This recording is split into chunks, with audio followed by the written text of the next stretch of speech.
नमस्कार साथियों। एक बार पुनः आप सभी का प्रेम पूर्वक स्वागत है आपके अपने परिवार सफलतागंज में। और आप लोग देखना शुरू कर चुके हैं सफलतागंज चैनल पर हिंदी सब्जेक्ट का यह टॉपिक तत्सम एवं तद्भव। तो साथियों, इसमें हमने एक पिछला वीडियो आपको प्रोवाइड करा दिया है और ये तत्सम तद्भव का सेकेंड वीडियो लेकर के आया हूँ।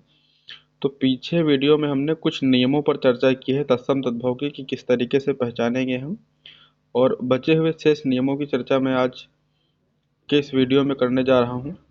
तो भाई, तत्सम तद्भव टॉपिक को बेहतरीन ढंग से पढ़ने के लिए, समझने के लिए आपको पिछला वीडियो भी देखना ज़रूरी है और इस वीडियो को आप अंत तक अवश्य देखें ताकि जो भी जानकारी है इस टॉपिक से संबंधित वो आपको अच्छी तरीके से मिल सके। तो भाई स्टार्ट करते हैं। और सभी लोग चैनल को सब्सक्राइब कर लेंगे, जो भी लोग नए जुड़ेंगे लाइक कर देंगे, वीडियो को कमेंट करते रहेंगे। और सबसे महत्वपूर्ण बात है कि आप वीडियो को ज़्यादा से ज़्यादा शेयर करें ताकि अन्य लोगों तक भी हमारी बात पहुंचती रहे। तो भाई स्टार्ट करते हैं वीडियो को। तो साथियों, 3 नियम हमने किए थे और उसी श्रृंखला को आगे बढ़ाते हुए चौथा नियम आप लोगों के समक्ष प्रस्तुत है। और नियम नंबर 4 में बोला गया है कि या युक्त शब्द तत्सम होते हैं। मतलब जहाँ कहीं भी आपको किसी शब्द में, किसी शब्द की शुरुआत या मध्य में मैक्सिमम टाइम आपको या प्रायः आपको अधिकांशतः या युक्त वाले शब्द जो होंगे वो तत्सम होंगे, जबकि तद्भव होने पर या वर्ण जो है वो जा में बदल जाता है। इस नियम को ध्यान देंगे, वो बहुत महत्वपूर्ण नियम होता है कि जिस शब्द में या लगा हो तो उसकी पॉसिबिलिटी होती है कि वो तत्सम होगा। यदि उसी का तद्भव बनाएं तो या के बदले में जा हो जाता है। जैसे अब हम एग्जाम्पल के माध्यम से समझते हैं। जैसे साथियों, यहाँ पर एक साइड हमने तत्सम लिख रखे हैं, जिस सेकेंड साइड हमने उसी का तद्भव लिखा हुआ है। तो जैसे पहला एग्जाम्पल है यशोदा, तो यशोदा में या का प्रयोग हुआ है और सेकेंड जब तद्भव हुआ तो इसका जसोदा हो गया है। यहाँ पर योगी और तद्भव में जोगी, यहाँ पर युक्त हुआ और यहाँ पर जुगत हुआ। और यहाँ पर कार्य था, कारज हो गया। सूर्य था, सूरज हो गया। धैर्य था, धीरज हो गया। यश था, जस हो गया। यजमान था, जजमान हो गया। युवती था, युवती हो गया। यौवन था, जोबन हो गया। तो आपने देखा यहाँ पर बेहतरीन ढंग से कि जहाँ पर या शब्द का प्रयोग हुआ है या वर्ण किसी शब्द में प्रयोग किया गया है वो तत्सम हो रहा है, और यदि इसको तद्भव बनाया जा रहा है तो या के बदले में जा वर्ण का प्रयोग हो जा रहा है। तो इसको आप नोट करेंगे, इसका स्क्रीनशॉट भी ले सकते हैं। और बेहतरीन से यहाँ पर आप दृश्य भी देख पा रहे हैं। पौधा पृथ्वी की कंदराओं से निकल रहा है, धरती का सीना चीर के अपने अस्तित्व का परिचय दे रहा है। तो आपको भी हालातों का, समस्याओं का, मजबूरियों का सीना चीर कर अपने अस्तित्व को, अपनी पहचान को उजागर करना है, बेहतरीन ढंग से पढ़ाई करना है, सिलेक्शन लेना है। तो ये पौधा इसी का भाई प्रतीक है कि सफलताएं जैसी भी हों आपके लिए महत्वपूर्ण हैं, और सफलता के पीछे जो भी कठिनाइयां हैं, जो समस्याएं हैं, उन सबको चीर के निकल जाना है। आपको सफलताओं की गर्दन पर लात रख के आपको आगे बढ़ना है। तो भाई नियम नंबर 4 को आप लोग नोट कर लेंगे, इसका स्क्रीनशॉट भी ले लेंगे और इसके लिए पिछला वीडियो आप देख लेंगे। नेक्स्ट नियम नंबर पर हम बढ़ते हैं, नियम नंबर 5। तो नियम नंबर 5 की तरफ बढ़ते हैं। तो भाई क्या बोला जा रहा है कि यदि रावण किसी शब्द में आधा लगा हो, मतलब रावण आधा लगा हो, चाहे वो ऊपर लगा हो या ये नीचे लगा हो, अथवा री युक्त शब्द तत्सम होते हैं। और ये ऊपर और नीचे लगने का जो सिस्टम होता है, जैसे पहले हमने क्या लिखा हुआ है, यहाँ पर कर्म लिखा हुआ है। तो यहाँ पर साथियों इसका जो मूल सिद्धांत है वो इस तरीके से है कि मतलब जब दो व्यंजन वर्णों के मध्य में एक र आधा अक्षर आता है, मतलब हलंत वाला आता है, क्योंकि हलंत जहाँ लगा होता है उसका मतलब है कि उस व्यंजन में कोई स्वर नहीं है, अर्थात वो आधा अक्षर है। तो पहला जो कर्म लिखा हुआ वो इस तरीके से लिखा हुआ है। तो यहाँ पर जब रा आधा होता है तो इधर ना लिख करके ये फिर जाता है पीछे वाले वर्ण पर मा पर। और जो ये क्रम लिखा हुआ है इसका सिद्धांत क्या है, तो यहाँ पर भाई का वर्ण आधा है, का आधा है और रा पूरा है, और इस तरीके से बना हुआ है। इस बात को ध्यान देंगे, एक तो ये लिखा हुआ है साथियों और एक ये लिखा हुआ है, दोनों में आपको फर्क समझ में आ रहा हो। यहाँ पर का वर्ण में हलंत है, मतलब का आधा है, रा कंप्लीट है और मा कंप्लीट वर्ण है, और यहाँ पर का कंप्लीट है, रा आधा है। तो जब रा आधा होता है तो साथियों कहाँ जाता है, ये ऊपर जाता है, जिसे हम लोग बचपन से बोलते आ रहे होते उड़ंकी रा। और यहाँ पर क्या है कि इन वर्णों में लगाते हैं हम लोग, पहला वर्ण आधा होता है, बाद में रा होता है, तो फिर रा जो होता है वो इस तरीके से लगता है क्रम में। तो इस तरीके से मतलब कोई भी रा हो तो रा युक्त वर्ण यदि वो ऊपर लगा हुआ है या किसी व्यंजन में नीचे लगा हुआ है, इस तरीके से लगा हो, या किसी भी शब्द में आपको री दिया हो ऋषि वाला, तो ऐसे शब्द क्या होंगे, तत्सम होंगे। और तद्भव होने पर रा वर्ण का लोप हो जाता है, मतलब जो उसका तद्भव किया जाएगा या तो रा गायब हो जाएगा या तो रा पूरा लिखा होगा। मतलब फिर वो इस तरीके से, मतलब जो आप ऊपर देखते हैं ये वाला या किसी वर्ण में इस तरीके से लगा होता है, ये नहीं दिखाई देंगे, वो कंप्लीट रा ही दिखाई देगा। आइए एग्जाम्पल के माध्यम से समझते हैं इस चीज़ को हम लोग। बात को समझ पा रहे होंगे तो इसका आप लोग स्क्रीनशॉट ले सकते हैं बेहतरीन ढंग से। तो नेक्स्ट देखते हैं साथियों, इसके एग्जाम्पल क्या होंगे। तो यहाँ पर साथियों एग्जाम्पल दे रखे हैं, जैसे कार्य दिया हुआ है, तो यहाँ पर आप देख रहे हैं रा ऊपर लगा हुआ है, यहाँ पर रा हमने बताया था या तो पूर्ण हो जाता है रा, या तो इसका लोप हो जाता है। तो यहाँ पर क्या हुआ है, कंप्लीट लिखा हुआ है, कार्य का कारज हो गया। और जो भाई पीछे नियम में हमने पढ़ा था कि या युक्त शब्द तत्सम होते हैं, इसके बदले में जा हो जाता है। तो आप अंतिम अक्षर इसका देखें, कार्य या दिखाई दे रहा है और यहाँ पर जा, तो उस नियम से भी यहाँ पर सिद्ध हो रहा है कि ये क्या है, तत्सम तद्भव है, कारज तद्भव है, और ये या युक्त वर्ण तत्सम है।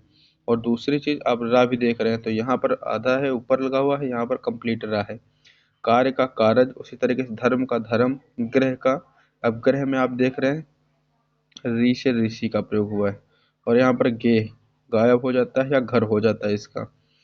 ठीक है, आश्चर्य का अचरज, आधा रा यहाँ पर कंप्लीट रा दिखाई देता है, मार्ग यहाँ थोड़ा सा ये गड़बड़ लिख गया है, ये मार्ग होता है,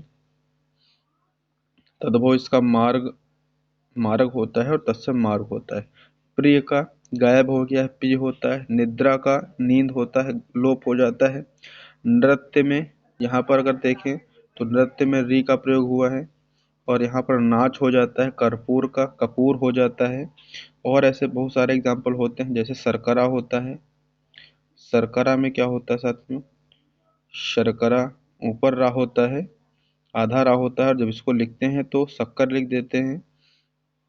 जैसे यहाँ पर आप शर्करा लिखते हैं और फिर इसको क्या लिखते हैं भाई, शक्कर लिखते हैं, तो यहाँ पर ये रा आपको नहीं दिख रहा है, ये तो कंप्लीट पहले से था, यहाँ हो जाता है। जैसे आश्चर्य हो जाता है, अचरज हो जाता है, शर्करा हो जाता है। जैसे भाई कार्तिक होता है, कार्तिक लिखते हैं तो आधा रा, और जिसका तद्भव बनाते हैं तो क्या लिख देते हैं साथियों, कार्तिक लिखते हैं, फिर रा को गायब कर देते हैं, रा को गायब कर देते हैं। जैसे मर्म होता है, धर्म होता है, कर्म होता है, नर्क होता है, सूर्य होता है, जब आप सूर्य लिखते हैं तो ऐसे लिखते हैं रा होता है, और इसको जब बनाते हैं तो सूरज कर देते हैं, कंप्लीट हो जाता है। तो इस नियम को भी ध्यान देंगे, बहुत सारे एग्जाम्पल ऐसे मिल जाएंगे। फिलहाल आपको जो समझना है वो फिलहाल नियम को समझना है कि यदि रावण किसी भी शब्द में आधा लगा हो और इस तरीके से हो यहाँ पर, या तो पूरा हो। हालांकि इस बात को ध्यान देना भाई, यहाँ पर रा पूरा लिखा हुआ है। जैसे एक क्वेश्चन आता है इस तरीके से पूछता है कि इसमें बताइए कौन सा वर्ण कंप्लीट है, तो इसमें पा आधा होता है, उसके बाद रा कंप्लीट होता है।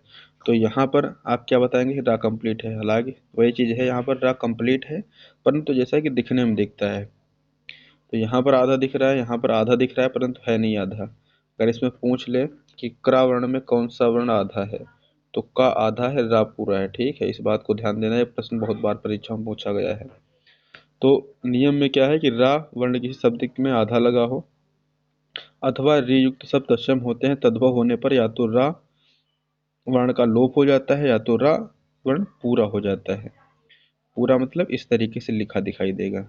तो उसी नियम से संबंधित ये कुछ प्रश्न थे, और प्रश्न इसमें बहुत सारे मिल जाएंगे। शर्करा हो गया, सूर्य हो गया, धैर्य हो गया, मर्म हो गया, नर्क हो गया, उसका नरक हो जाता है,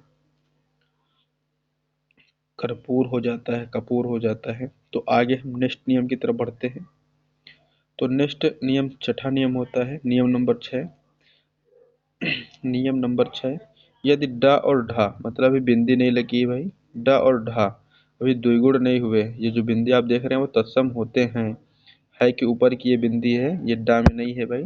डा और ढा युक्त शब्द तत्सम होते हैं, मतलब जब इसमें, जब इनको उच्छित नहीं बनाते हैं, या उच्छित बोलते हैं, या इन्हें ताड़नजात बोलते हैं, या इन्हें द्विगुण बोलते हैं, तो जब तक इसके नीचे बिंदी नहीं होती है तब तक ये तत्सम होते हैं। तद्भव होने पर इन वर्णों के नीचे बिंदी लग जाती है, अर्थात इनका रूप ये हो जाता है।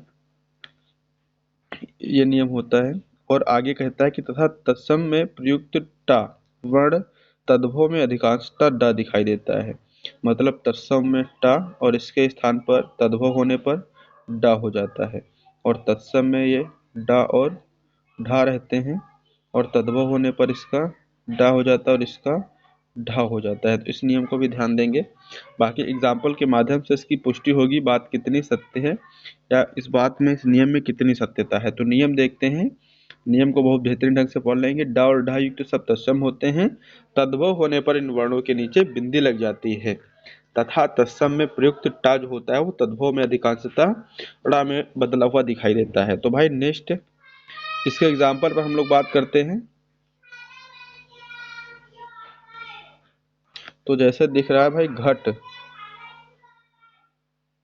घट का क्या बन जाता है भाई, घड़ा बन जाता है। करपट का कपड़ा बन जाता है। मरकटी का मकड़ी बन जाता है। घोटक का घोड़ा हो जाता है। तो टा के स्थान पर डा हो रहा है, टा के स्थान पर अड़ा हो रहा है, टा के स्थान पर अड़ा हो रहा है, टा के स्थान पर अड़ा हो रहा है। घटिका टा के स्थान पर अड़ा हो रहा है। परपट पापड़ हो रहा है। तो इस तरीके से बहुत सारे एग्जाम्पल आपको मिलेंगे जहाँ पर टा के स्थान पर अड़ा होता है, टा के स्थान पर अड़ा होता है।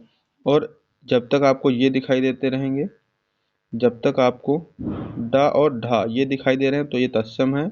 यदि यहीं पर इनके नीचे ये लगता रहे तो ये तद्भव हो जाते हैं। अधिकांशतः ऐसा होता है, हमेशा नहीं होगा। और टा वाला तत्सम है और इसके स्थान पर डा ये तद्भव हो जाता है।